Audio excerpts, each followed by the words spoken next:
Messieurs, mesdames les très respectables grands-mères, mesdames et messieurs, chers amis, à l'occasion de ces 250 ans à la vie de la nation et à notre République, de l'histoire de la franc-maçonnerie, qui commence, on ne sait quand, véritablement, s'inscrit dans des temps lointains, emprunte au grand mythe.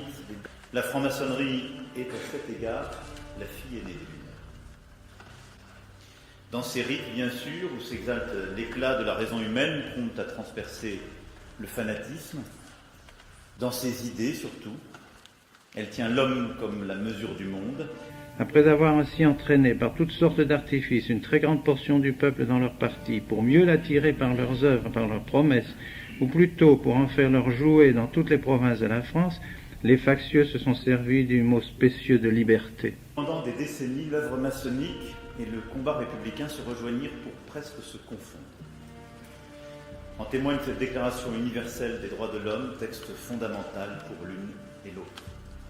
Sous l'Empire, leur œuvre fut consolidée. À la Restauration, des rois précédemment maçons tirèrent profit de leur engagement. Les avocats tant vantés du genre humain ont ajouté au faux et trompeur, au mot faux et trompeur de liberté, un autre mot qui ne l'est pas moins, celui de l'égalité. Et sans qu'il puisse s'agir d'une coïncidence, les francs-maçons lui donnèrent sa devise ou prirent celle de la République, qui sait, liberté, égalité, fraternité. C'est bien là véritablement cette liberté philosophique qui tend à corrompre les esprits, dépraver les mœurs, renverser toutes les lois, toutes les institutions. La franc-maçonnerie formait cette République à couvert, qu'évoquent les historiens. À couvert, sous des toits les protégeant de la curiosité inquisitrice des autorités. C'était le premier objectif de ces impies, on peut dire inspirés par Satan, inspirés par le démon, inspirés par les sectes maçonniques. Tout cela a été préparé dans les sectes maçonniques. Issus de ces compagnonnages d'Écosse, d'Angleterre, où des hommes éprouvés par la violence religieuse se sont retrouvés en laissant leur discorde à la porte des loges, de proche en proche, la franc-maçonnerie devint un projet de société. Parce qu'il fallait détruire la société civile telle qu'elle était, parce que la société civile soutenait l'Église. Il était donc le rempart de la foi. Face à l'opposition cléricale et aux fractures de l'histoire du XIXe siècle, dans l'alternance des rois et des empereurs, la franc-maçonnerie finit par s'identifier au projet républicain, et la République s'éleva, pierre à pierre. Il fallait donc détruire ce rempart de la foi. Une fois détruit ce rempart de la foi, on arriverait facilement à s'introduire à l'intérieur de l'Église. Tant qu'il y avait ce rempart politique qui entourait l'Église, qui la protégeait, qui la soutenait dans sa foi et qui soutenait les fidèles dans leur foi, car on a beau dire, on dira ce qu'on voudra, les institutions politiques ont été créées par Dieu pour défendre la foi des fidèles, pour défendre la vérité. La société civile est une création, est une créature de Dieu. C'est une société naturelle, donc créée par Dieu. Comme la famille est une société naturelle, créée par Dieu. Les parents se doivent de donner la vérité à leurs enfants, de donner le baptême avec la grâce à leurs enfants. Les États se doivent de donner aux citoyens aussi de protéger leur foi et de la développer et de la maintenir. Du jour où toutes ces institutions croulent, où l'institution de la famille n'est plus ce qu'elle doit être pour protéger la foi des enfants, le jour où l'État n'est plus non plus ce protecteur de la foi, mais bien plus emploie tous les moyens qu'il a pour être le corrupteur de la foi. Car dans les banquets et les comices, dans les cercles de pensée et dans les mots d'avocats ou de journalistes palpitait cet idéal, attendant son heure. Vint la chute de l'Empire.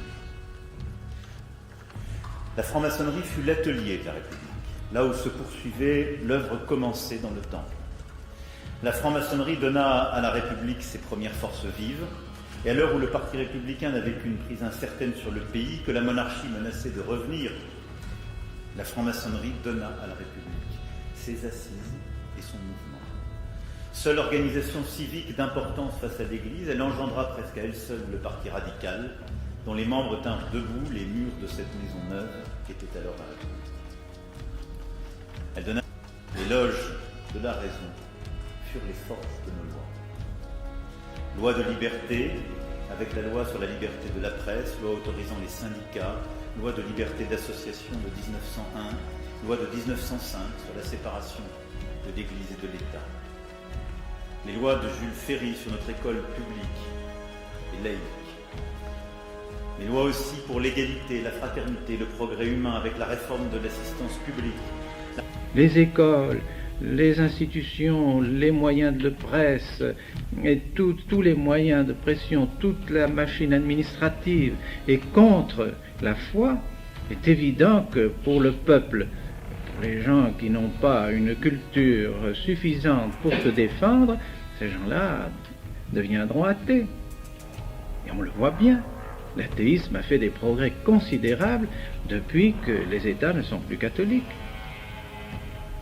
Pas étonnant, mais ils le savaient très bien. Ceux qui faisaient cela savaient très bien que détruisant le rempart de la foi qu'était l'État catholique, ils arriveraient ainsi plus facilement à pénétrer à l'intérieur des familles.